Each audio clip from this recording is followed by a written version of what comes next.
আমি যখন পড়তে বসি না ভার্সেস আমি যখন পড়তে বসি, সারা দিনে তো তোকে একটা মিনিট পড়তে বসতে দেখি না। ব্যাস হয়ে গেল। সারাদিন তো পড়াশোনার ধারে কাছেটুকু যাস না, সারাদিন ধরে এই ফোনটাকে নিয়ে খুটুর খুটুর করে ঘেটেই যাচ্ছিস। মা এই তো জাস্ট পড়ে উঠলাম, আবার এক্ষুনি পড়তে বসতে হবে? আমি পড়ে উঠে এই মাত্র ফোনটা নিয়ে বসেছি। পড়তেটা তুই কখন বসিস আমাকে একটু বলবি?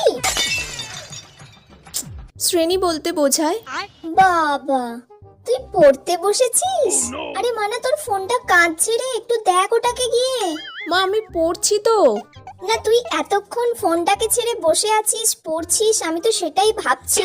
আচ্ছা আজকে সূর্য উঠেছে? আমার মনে হচ্ছে আজকে সূর্য ওঠেনি, জানিস তো? সেই জন্যই তুই মনে হয় বইটাকে নিয়ে ভুল করে বসে পড়েছিস। কি কোথায় গেলে গো? দেখে যাও, আমার মেয়েটার মনে হয় শরীর খারাপ করেছে, ও ভুল করে বই নিয়ে বসে পড়েছে আজকে। পড়তে না বসলেও বলো কেন পড়তে বসেনি, আর পড়তে বসলেও এইসব কিছু তুমি বলে বেড়াও।